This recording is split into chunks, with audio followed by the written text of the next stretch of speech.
Ya,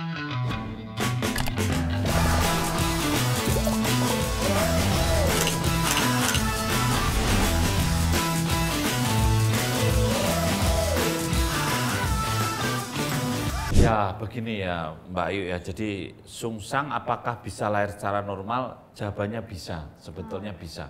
Hanya ada hal-hal tertentu yang kemudian mengharuskan tidak lahir secara normal. Contoh begini, anak pertama tapi sungsang, itu memang berat. Sehingga pada umumnya dokter kebidanan kalau oh ini anak pertama tapi sungsang, bayinya juga lebih dari, misalnya lebih dari 3 kilo. Biasanya tidak mengambil spekulasi sehingga akhirnya dilakukan operasi seksuosesaria secara elektif gitu ya. Elektif itu berencana dalam arti kapan ditentukan gitu, supaya tidak telat gitu ya. Nah, tetapi yang saya bilang kenapa melahirkan sungsang itu masih bisa lahir itu sungsang itu kan posisinya pantatnya di bawah ini. Pantat di bawah, kepala di atas gitu. Pantat di bawah, kepala di atas. Ketika posisinya presentasi bokong, artinya bokongnya itu yang di bawah begini dan kakinya itu ke atas begini, maka ini sebetulnya posisi yang masih memungkinkan untuk melahirkan. Karena apa? Ini bisa membuat pembukaan itu jadi terdorong lengkap juga bukanya itu. Iya. Jadi bukanya bisa ayo terus buka terus gitu ya. Jadi terus itu kalau bukanya sudah lengkap kan ini akhirnya bokongnya keluar juga gitu ya. Nah, tetapi ada hal yang sangat berbahaya dibanding kalau lahir yang kepala duluan, karena kalau ini misalnya ayo terus buka terus, lahir terus, ini buka udah lengkap nih, suruh ngejen ya, ayo ngejan gitu. Ibu melahirkan kan nggak boleh ngejen sebelum lengkap ya, ngejan. Ini ada yang perlu diingat ya, ketika lahir sungsang, begitu ini sudah pantat sudah keluar begini, maka kepala ini mulai masuk di pintu atas panggul, ya, masuk di pintu atas panggul sini, ya, ya. Ketika masuk di pintu atas panggul ini, tali pusatnya itu terjepit, ya, ya, terjepit antara kepala dengan tulang panggul, ya. Nah, sementara ini masih nempel, ya, masih nempel. Bayi ini belum bisa bernapas karena dia belum sampai luar. Jadi ini terjepitnya enggak boleh lama-lama, enggak boleh lama-lama, gitu. Jadi begitu sudah posisi begini harus betul-betul cepat keluar. Ya, kalau terlalu lama posisi begini bisa tidak bernapas, bisa tidak selamat ya. Karena ada peristiwa di mana tali pusatnya itu terjepit. Maka dokter kemudian sering membantu mengeluarkan kakinya begini, kemudian ini dikendorkan, kemudian dokter menarik ini. Ya, yuk gitu, bahu depannya dilahirkan dulu karena depan tidak ada nyangkut apa-apa. Ini kan kosong. Bahu belakang kalau dilahirkan dulu agak sulit karena ada tulang ekornya. Ya, sehingga kalau bahu depan sudah lahir terus bahu belakang lahir. Ya gitu. Terus posisi tetap harus begini, harus tengkur begini karena memang diameter yang depan belakang yang paling lebar. Kemudian dibawa ke sana plus gitu ya. Nah, inilah peristiwa melahirkan bukan lahir normal, ya, lahir sungsang masih bisa lahir tapi melalui suatu critical step, ada suatu periode yang sangat kritis, yaitu ketika pantat badan sudah lahir, kepala belum lahir, waktunya pendek sekali. Ya, jadi karena ini tidak boleh terjepit itu terlalu lama. Ya, harus cepat, sehingga tidak boleh telat. Nah, itulah makanya untuk orang yang sudah melahirkan 2 kali, ya 1 kali, jarak melahirkannya tidak terlalu lama, mungkin 3 tahun begitu ya. Ini untuk melahirkan sungsang ini ya optimis lah, karena kemarin dulu pernah melahirkan, ya sehingga jalannya ini agak lancar lah. Tapi kalau yang belum pernah melahirkan, waduh, kita nggak yakin itu lancar atau tidak ya ini, karena belum pernah melahirkan. Sehingga anak pertama kita tidak spekulasi, akhirnya sering dokter mengambil keputusan seksuosesaria. Tapi kalau anak kedua, ketiga dulu pernah melahirkan, sering enggak bisa dicoba asal. Nah, ada persalinan sungsang yang juga cukup berbahaya ketika ternyata tidak pantatnya, jadi tidak pantatnya yang keluar, tapi yang keluar kakinya gitu, kakinya gini ya. Ini lebih berbahaya karena apa? Dia belum bukanya belum 10, kaki sudah brojol, gitu loh. Karena kaki kecil kan, kakinya sudah brojol, air ketubannya ngocor pasti itu. sehingga ini kering, tidak ada air ketuban. Ketika ini kering, lah persalinannya lebih seret ya, ya. Jadi ini agak berbahaya juga. Sehingga kalau kaki duluan tapi pantatnya tidak seperti tadi, kadang-kadang dokter ngambil jalan lain juga dengan seksio. Karena takut nanti kakinya sudah keluar, pembukaannya belum 10 cm, ya kan nggak bisa dipaksain ini. Ya, begitu. Akhirnya jalan satu-satunya sesar gitu ya? Ya, akhirnya memang sesar menjadi lebih aman. Gitu. Nah, itulah. Jangan takut karena peristiwa ini agak jarang. Jadi yang mayoritas 80% orang melahirkan itu normal. Ya. Jadi Mbak Ayu juga nggak takut, keluarga muda juga nggak usah takut. Kalau aku mau tahu dok, gimana sih proses bayi lahir itu? Ya tadi seperti yang tadi saya sampaikan, jadi proses bayi lahir secara utuh, kalau misalkan dia sudah umur 36 minggu, kalau anak pertama dia sudah begini, kemudian setelah itu muter di tengah tadi, setelah itu tengkurap, bentuk tengkurap, akhirnya lahir seperti tadi. Hanya setelah bayi lahir itu ya, bayi ini lahir, kemudian plasenta ini belum lahir ini, plasenta belum lahir. Jadi ini tali pusatnya dipotong ya, tali pusat oleh bidan dipotong, ini. Tali pusat dipotong. Setelah ini tali pusat akan masih begitu. Nah ini masih di dalam. Ya, dalam. Nah biasanya nunggu beberapa saat setelah bayi lahir, bayi dibersihkan dan seterusnya, bidannya, penolongnya masih di sini. Kemudian ngelus-lus ya, perutnya itu diusap-usap gitu ya. Diusap-usap biar kontraksi ya. Kalau rahimnya kontraksi, maka ini terjepit, ini teremas itu. Begitu rahimnya kontraksi, ini lepas ya, lepas. Nah, kemudian keluar darah agak banyak itu. Keluar darah, kemudian pelan-pelan ini keluar gitu. Nah, ini keluar, plasentanya lahir, plasentanya lahir. Nah, setelah plasenta lahir dicek ada yang ketinggalan enggak gitu. Ya. Nah, kalau sampai ada ketinggalan jangan nanti harus sekarang juga dibersihkan gitu kan. Mumpung masih jalannya masih lebar, sehingga jangan kaget kalau nanti dokternya kemudian memasukkan tangannya untuk membersihkan kalau ada sisanya ya. Memasukkan tangan ini enggak apa-apa karena masih cukup karena ini kan baru jadi dilewati bayi 3 kilo, cuma dilewati tangan segini kan masuk ya. Masuk aja terus dibersihkan itu dibersihkan. Ini namanya kala 3 ya, dalam arti proses keluarnya ari-ari. Nah ini masa kritis juga karena rahim begitu keluar, rahim harus kontraksi. Begitu rahim kontraksi, perdarahan berhenti. Ya.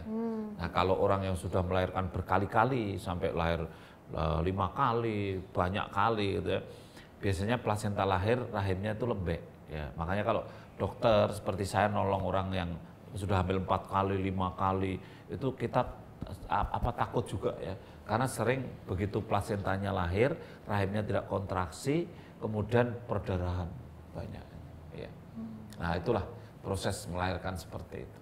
Ya. Jadi memang harus setelah bayi lahir tetap harus ada kontraksi untuk ngeluarin si ari-ari itu ya. Rahim biasanya otomatis rahim akan kontraksi. Set itu. Itu sakit ya? Oh enggak sakit. Mules ada mules tapi tidak seperti ini, tidak seperti. Saya pikir 2 kali. Oh enggak. Anda tenang aja. Jadi apa? Ini bayinya belum lahir sudah ingin melahirkan plasenta. Jadi Anda tenang aja, waktu melahirkan plasenta nggak usah Anda pikir, nggak usah ngeden juga nggak perlu kok, ngeden. Jadi nanti akan lahir sendiri, hanya dibantu sama dokternya.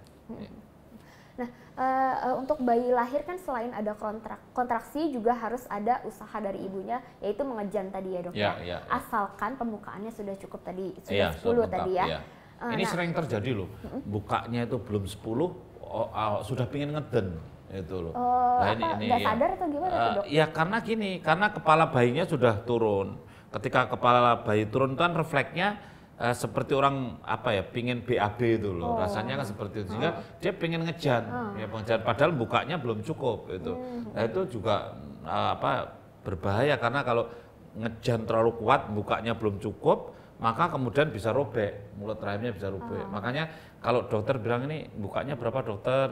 Oh baru buka 7 cm Bu, sabar ya. 7 cm ke 10 kan bisa cepat, paling 1-2 jam ya. Nah ini tarik nafas dulu, tarik nafas panjang. Jangan ngedan, jangan mengejan. Kalau terasa ingin ngejan, ayo bisa tarik nafas dulu. Tarik napas dalam lewat hidung, dikeluarkan lewat mulut. Atur napas dulu. Ya, atur Dok. napas dulu, ya atur napas dulu. Iya, iya. Nah, boleh tahu nggak sih dok, cara mengejan yang benar itu kayak gimana? Kan suka ada tuh, nggak tahu mitos atau beneran ya, yang nggak boleh matanya merem, nggak boleh ngejannya di leher, teriaknya di leher atau gimana gitu dok. Iya. Nah, yang benar kayak gimana sih dok? Memang ini ibu hamil itu yang lucu-lucu ya. Jadi suruh ngejan malah meniup gitu. Nah, itu Jadi, lagi booming juga tuh dok. Iya lucu. Jadi sering ada yang lucu-lucu gitu. Ayo ngeden malah itu bocor, mulutnya dibocor. Loh ini ngejen atau niup bu? Gitu. Malah niup gitu ya. Gimana tuh dok? Bener jadi, apa? Kalau ngejan yang betul kan kita ajari dia tarik napas panjang gitu ya. Tarik napas panjang. Tarik napasnya lewat hidung ya. Kemudian ditahan sambil ngejan, tapi ngejannya itu di perut gitu. Seperti Anda membayangkan seperti mau BAB itu. Kalau seperti mau BAB kan ngejannya kan ke belakang ya. Karena ada yang ngejannya itu di leher tadi betul. Itu yang medenteng cuma lehernya itu. Tapi perutnya malah enggak medenteng gitu. Jadi karena medenteng ya. Medenteng itu kenceng gitu ya. Yang kenceng malah lehernya. Iya. Saya banyak dapat istilah baru dari dokter. Ini bukan bahasa kedokteran loh, medenteng itu bahasa Purwokerto itu. jadi gitu. Jadi tarik napas panjang, terus seperti orang BAB, seperti bayang orang BAB itu supaya mendorong bayinya keluar. Kemudian nanti jangan mengejan sebelum terasa mau ngejan, gitu. Karena gini, hiss atau kontraksi itu kan intermittent tadi. Sekarang ada hiss, kontraksi kenceng itu. Terus ayo ngejan gitu. Tapi nanti sebentar kontraksinya hilang. Itu loh.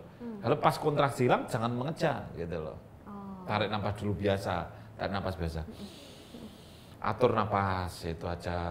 Mungkin 1-2 kali tarik napas dulu, nanti baru datang lagi kontraksi lagi gitu. Pada saat kontraksi itu ayo siap-siap dulu. Ini sudah mau kontraksi, perutnya sudah mau kenceng lagi gitu. Ayo ini sudah mau kenceng lagi, ya siap-siap ya. Ini hampir kenceng, sudah kenceng udah ngejen lagi gitu. Terus kencengnya udah habis, istirahat dulu gitu. Gitu. Jadi sambil mengejan itu kan ini kepala semakin lama semakin turun ya. Mungkin bukanya udah lengkap, tapi kepalanya baru begini. Begitu sudah lengkap, kepala masih begini, ayo ngeden ya. Nanti istirahat lagi, nanti ngeden lagi membuat muter nih kepalanya ya. Terus istirahat lagi, ngejen lagi, kepalanya sudah begini ya. Nanti dokternya meraba, oh nih ubun-ubunnya di mana? Oh ubun-ubunnya di samping, oh berarti sudah sampai di tengah-tengah kepalanya. Karena ubun-ubunnya di samping, di jam 3 atau jam 9 gitu ya. Terus nanti kalau ngeden lagi, kepalanya jadi muter lagi gini ya kan, dalam rangka menghadap ke bawah, muter lagi. Dokternya ngeperiksa, ubun-ubunnya jam berapa? Udah jam 2 nih, berarti udah bergeser gitu. Nah, kemudian ngeden lagi, wah ubun-ubunnya sudah jam 12 ya. Berarti diraba ubun-ubunnya jam 12. Berarti hampir lahir nih dan posisinya udah bagus nih ya. Begitu sudah begini terus wah ini sudah refleks ya. Biasanya begini sudah 2 menit sekali biasanya begini, akhirnya 2 menit sekali, ngeden 2 menit akhirnya lahir.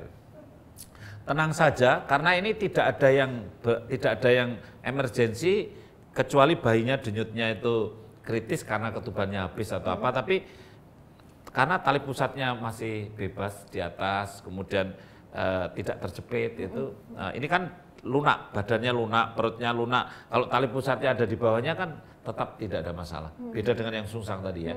Ya jadi nggak usah cemas, nggak usah gelisah ketika posisi ya, sabar. Ya. Jadi mengejan itu harus saat kontraksi datang. Begitu kontraksinya hilang, ya istirahat dulu dong. Iya. Kadang-kadang ada orang nggak sabar, pas kontraksi datang malah nggak ngejen, malah jadi capek kali ya. Capek nih, ada yang jengkel loh, jengkel ini gemes gimana sih nggak lahir, gitu ya. Dokter sesar saja, aduh, terus nanti keluarganya datang, kenapa nggak lahir? Aduh tambah stres lagi gitu. Dokternya juga stres gitu kan. Nah, makanya semua harus tenang. Kalau Saya juga pernah dengar istilah ya, induksi dok, atau ya, apa ya, untuk merangsang kontraksi itu tadi. Itu sebenarnya gimana sih dok, maksudnya?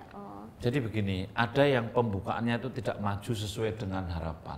Jadi kalau tadi ada mulut rahim, bukanya itu harusnya ada grafiknya. Grafiknya itu tadi saya katakan kalau buka 1 sampai 3 itu agak landai gitu. Ini landainya itu keterlaluan ini. Sudah 6 jam nggak ada penambahan, sampai 9 jam nggak ada penambahan. Berarti terjadi namanya persalinan yang tidak maju, tidak ada kemajuan. Nah, dalam keadaan seperti ini, dicek kontraksinya apa kurang. Kadang-kadang ada, oh lemah kontraksinya. Nah, oh berarti bukanya tidak nambah-nambah karena kontraksinya kurang kuat. Nah, kalau seperti itu, ditambah pakai namanya dipacu, pakai pacuan. Kalau seperti ini namanya stimulasi, artinya sudah buka tapi tidak nambah, maka dilakukan stimulasi, pakai obat diteteskan lewat infus gitu.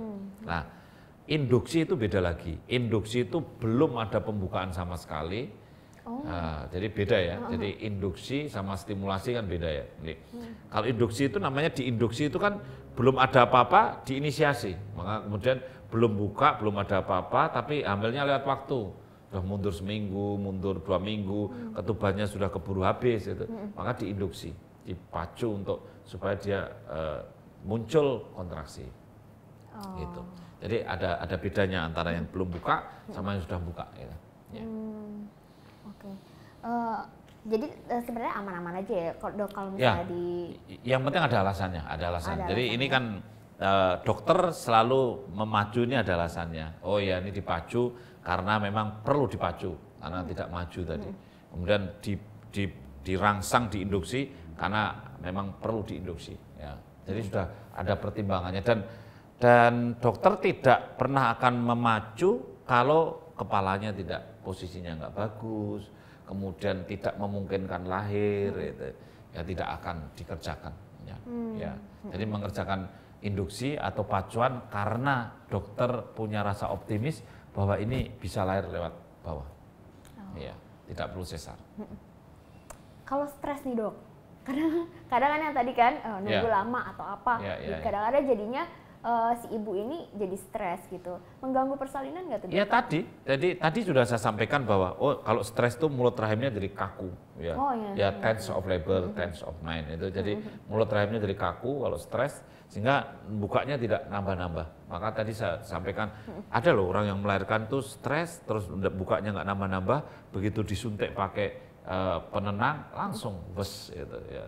Ini makanya ya bagaimanapun juga nasihat jangan stres gampang ya, tetapi untuk melaksanakan tidak stres mungkin juga tidak mudah ini ya.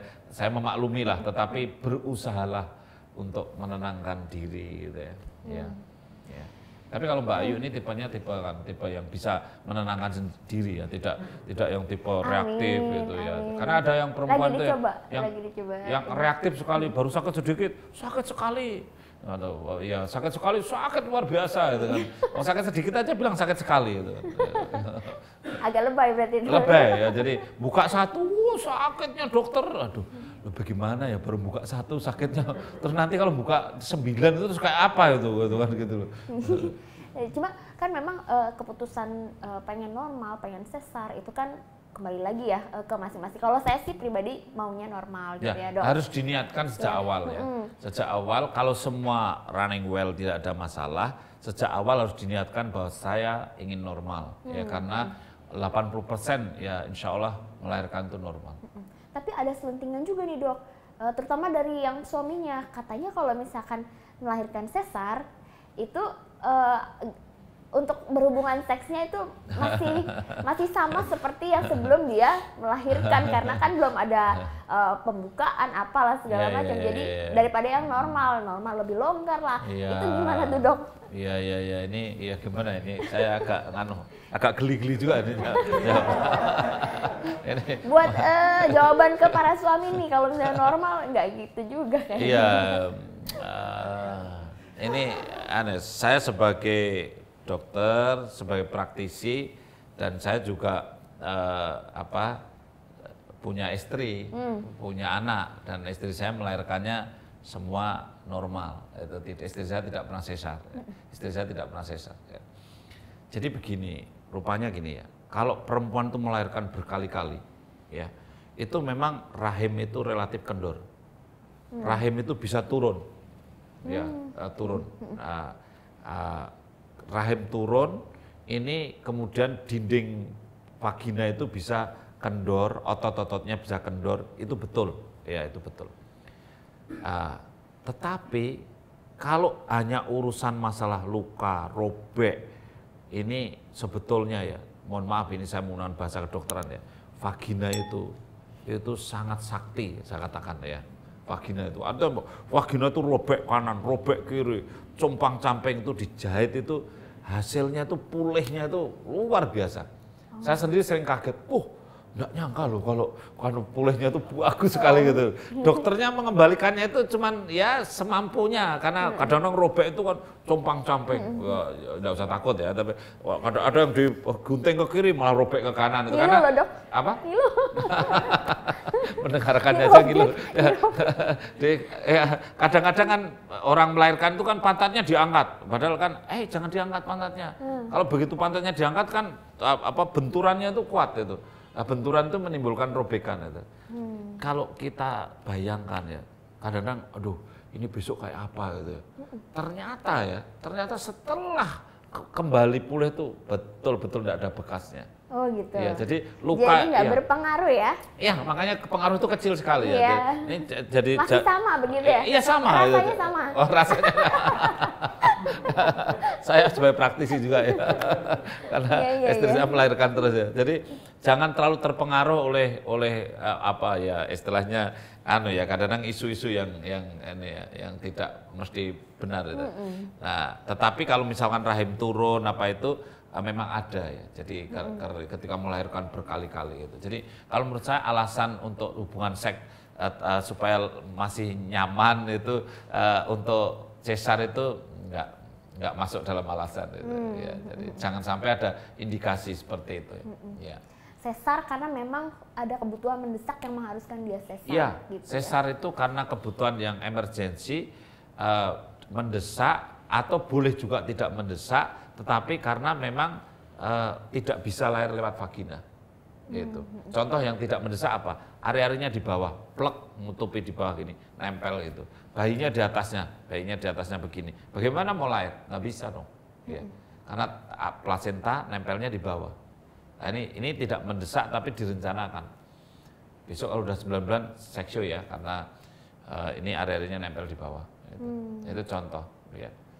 Ada juga tapi dok yang ibu pertama nih, maksudnya kehamilan pertama dia melahirkannya secara sesar. Nah kehamilan kedua, ketiga dia lebih milih sesar gitu karena memang rekomendasinya begitu. Apa iya kehamilan pertama sesar pasti seterusnya akan sesar terus? Enggak, tidak juga ya. Jadi kehamilan pertama sesar, kehamilan kedua, ketiga masih bisa melahirkan biasa dengan beberapa catatan ya. Pertama jaraknya ya. Jadi kalau melahirkan sesar ya jaraknya minimal 3 tahun lah. Dengan melahirkan berikutnya, sehingga dokter berani untuk trial of labor, jadi mencoba persalinan itu kan. Kemudian yang kedua, persalinannya maju. Jadi kadang-kadang kalau persalinannya macet, kemudian dokter mau memacu jadi mikir karena dulu pernah sesar itu. Nah ini ketika tidak ada penyulit-penyulit, semuanya berjalan baik, persalinannya sesuai dengan waktu, maka tetap boleh melahirkan secara normal. Yang sudah tidak ada kesempatan ketika sesarnya sudah 2 kali, 3 kali misalnya itu. Nah ini memang kalau sesar sudah 2 kali, 3 kali ya dokter tidak akan berani mengambil yang keempat itu tidak sesar misalnya itu. Kalau yang sebelumnya sesar atau yang ketiga biasanya dokter tidak berani. Nah ini kan perjuangan punya anak atau melahirkan itu kan nggak cuma sebatas persalinan aja dok, pasti ada setelahnya. Nah, apa sih dok yang harus dilakukan setelah melahirkan, terutama untuk si ini ibu melahirkan memang penting ya. Jadi Mbak Ayu, pertanyaannya sangat baik untuk kita semua tentu. Setelah melahirkan itu kan diantaranya aktivitas yang langsung bisa dilakukan adalah inisiasi menyusui dini. Ya, jadi bahkan kalau lahir normal itu begitu bayi sudah di luar, ibunya plasentanya belum lahir, itu bayinya sudah ditempelkan di dadanya ibunya. Jadi kemudian dia sudah bisa menetek ibunya, sementara plasentanya belum lahir, plasenta belum lahir. Jadi ibu masih posisi melahirkan itu. Itu sangat membantu. Kenapa? Ketika bayi itu menyedot putingnya ibunya, maka ibu menghasilkan hormon namanya oksitosin, sehingga kontraksinya lebih cepat. Ya. Jadi plasenta akan lahir lebih cepat ketika bayinya langsung ditetekkan ke ibunya, karena ibunya menghasilkan hormon sendiri untuk kontraksi rahimnya. Itu kan luar biasa. Yang kedua manfaatnya, si bayi ini mendapatkan kolostrum, air susu yang pertama, karena itu mengandung zat-zat yang untuk daya tahan bayinya. Ya, itu hal yang juga tidak kalah pentingnya. Ya. Saya kira itu hal-hal penting yang harus dilakukan oleh ibunya, dan kemudian juga perawatan luka, perawatan payudara, supaya air susunya cukup lancar baik, itu hal-hal penting yang harus dilakukan. Kalau seandainya dokter memberikan obat seperti ada antibiotik, ada vitamin, ada obat-obat yang lain juga tentu harus diperhatikan untuk tertib mengikuti apa yang disarankan dokter. Gitu. Jadi memang pemberian ASI itu harus segera dilakukan setelah bayi lahir ya. Karena itu untuk mendapatkan kolostrum itu tadi ya dok ya. Betul sekali, dan secepatnya juga biar rahimnya kontraksinya bagus. Karena dia ngeluarinnya oksitosin tadi ya. Ibu-ibu yang menyusui rahimnya lebih cepat pulih. Ibu-ibu yang menyusui nifasnya cepat bersih. Gitu ya. Ibu-ibu yang nggak menyusui nifasnya bisa prolong, bisa memanjang. Karena kontraksinya kurang bagus. Kalau yang untuk memperlancar air susu itu mungkin ada treatment pemijatan kah atau apa gitu selain? Ya massase boleh ya, kita memijat itu boleh saja. Cuman yang paling mujarab untuk supaya air susu itu lancar adalah frekuensi menyusui. Ketika dia menyusukan itu dengan jarak 2 jam 3 jam rutin, gantian kanan kiri terus, maka sukses, biasanya sukses. Tentu gizi seimbang penting ya, sayur, buah itu memang penting. Ya. Jadi memang kalau kebutuhannya terus ada, pasti suplainya terus ngalir ya. Dan otomatis dirangsang oleh bayinya. Dirangsang oleh bayinya, maka otomatis akan siklus untuk produksi ASI jalan. Nah, kalau itu peran suami penting juga nggak tuh dok? Kalau setelah melahirkan itu, udah lepas tangan, suami bisa kerja lagi?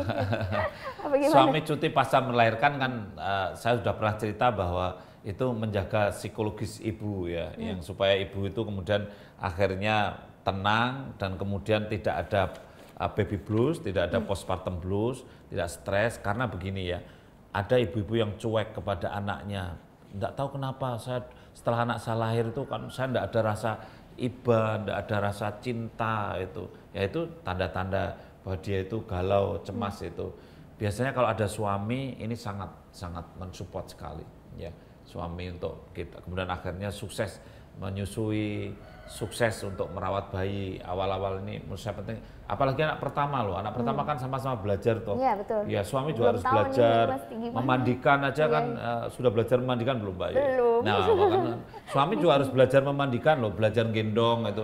Saya juga punya anak itu ya, saya bisa gendong begini dengan luas nih itu, dan kalau gendongnya kan kelihatan tuh nanti kalau suami yang melihat anaknya aja geli gitu kan, itu nggak biasa. Harusnya kan plek begini, terus langsung nempel itu kan. Kalau sudah ada yang begini malah ya berarti padahal dia nggak kidal, berarti ini nggak biasa. Ada yang begini, digini-gini kan nggak hangat ini. Karena anak saya gitu, gini aja lah kan, ya gini lah. Kan, kaku ya. Ya ada yang kaku, ada yang geli itu kan karena nggak biasa, nggak biasa. Jadi saya kira mestinya happy lah suami istri itu menyambut. Mayoritas sih happy ya, yang ada baby blues, postpartum blues sedikit. Ya. Mungkin ini pertanyaan terakhir dok ya. Kapan dok kira-kira sudah bisa melakukan hubungan seks kembali pasca melahirkan itu? Ya, jadi tadi sudah pernah saya diskusikan juga ya sahabat muda ya. Jadi nifas itu 42 hari ya, kemudian bersihnya itu 42 hari, tetapi kita kasih waktu sampai 1,5 bulan lah ya. Paling cepat itu, paling cepat 1,5 bulan ya. Saya kira suami-suami itu ya mestinya ya bisa sabar dikit lah ya. Kalau kalau harus berhenti berhubungan sebelum melahirkan ada waktunya. Iya, ini juga melarang hubungan itu kan berat sekali ya. Kan kita itu masyarakat suami ini kan kasihan. Jadi paling nggak populer nasihatnya. Saya sebagai dokter itu sering, wah ini nggak populer nasihatnya. Aslinya ya, ini aslinya ya. Hubungan saya itu untuk kehamilan dan untuk bayinya tidak ada artinya. Bahkan ada negatifnya. Aslinya begitu nasihat itu. Jadi kalau sudah hamil 9 bulan, hubungan seks, itu sperma itu kalau masuk, itu menghasilkan zat namanya prostaglandin. Dan prostaglandin itu membuat rahimnya kontraksi. Bisa dibayangkan, belum waktunya lahir, kemasukan sperma, kontraksi, ketuban bisa pecah duluan. Contohnya begitu. Nah, berarti berbahaya kan. Tapi kalau kita terus melarang, itu kan juga waduh ini asem banget nih dokternya, enggak tahu diri ya. Kan suami itu juga waduh ini darah putihnya sampai di kepala gitu. Nanti kalau suami kemudian macam-macam kan juga enggak baik ya Mbak ya. Jadi makanya istilahnya hati-hati kalau sudah mendekati 9 bulan, minggu-minggu terakhir, 4 minggu terakhir itu be careful, hati-hati. Ya, kalau bisa dijarangkan sejarang mungkin itu lebih baik, kalau tidak hubungan seks juga lebih baik. Ya, kalau terpaksa sekali ya mungkin bisa hubungan dengan sesuai dengan keyakinan masing-masing gitu ya. Artinya tidak harus mungkin bisa coitus interruptus atau tidak keluar di dalam atau keluar di luar ya. Atau gimana lah. Kalau sperma nggak masuk lebih baik lah.